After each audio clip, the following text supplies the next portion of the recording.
సిద్ధుపై ఉచ్చు MUDA scam పై రంగంలోకి దర్యాప్తు సంస్థలు మనీ లాండరింగ్ కేసు నమోదు చేసిన ఈడీ లోకాయుక్త ఎఫ్ఐఆర్ అధ్యయనంలో సిబిఐ రోజంతా ఇంటికే కర్ణాటక సీఎం పరిమితం నా 14 ప్లాట్లను సరెండర్ చేసిస్తున్నా వెల్లడించిన సిద్ధరామయ్య భార్య పార్వతి అంటూ చూస్తున్నాం. సో సీఎం ఉన్నాం కదా ఏదన్నా ప్రభుత్వం నుంచి బెనిఫిట్ పొందొచ్చు అనుకుంటే ఇలాంటి పరిస్థితులు వస్తాయి.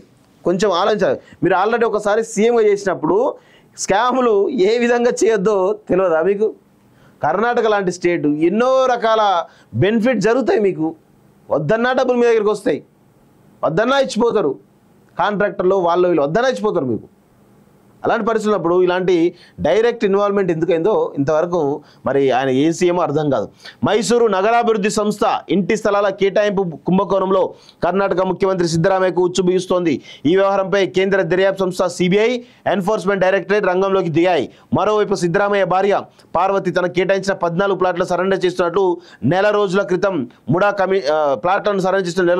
కమిషనర్కు రాసిన లేఖ సోమవారం సోషల్ మీడియాలో వైరల్ అయింది. ఇప్పటికే ఈ వ్యవహారంపై లోకాయుక్త పోలీసులు ఎఫ్ఐఆర్ నమోదు చేశారు.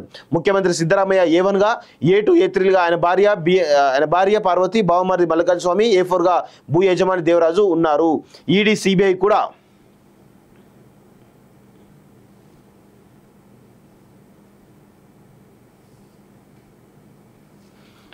రంగంలోకి దిగడంతో సిద్ధరామయ్య ఇక ఏ క్షణంలోనైనా విచారణ ఎదుర్కోవాల్సినటువంటి పరిస్థితి ఏర్పడింది. లోకాయుక్త ఎఫ్ఐఆర్ను పరిగణలోకి తీసుకొని ఈడీ అధికారులు ఈ అంశంపై సిద్ధరామయ్య, ఆయన భార్య పార్వతి తదితరులపై సోమవారం మనీ లాండరింగ్ కింద ఎన్ఫోర్స్మెంట్ కేస్ ఇన్ఫర్మేషన్ రిపోర్ట్ ECIRను నమోదు చేశారు. దాని ప్రకారం ఈడీ సమన్లు జారీ చేసి నిందితులను ప్రశ్నించనుంది. మరోవైపు లోకాయుక్త పోలీసులు నమోదు చేసిన ఎఫ్ఐఆర్ను సిబిఐ కూడా అధ్యయనం చేసినట్టు సమాచారం.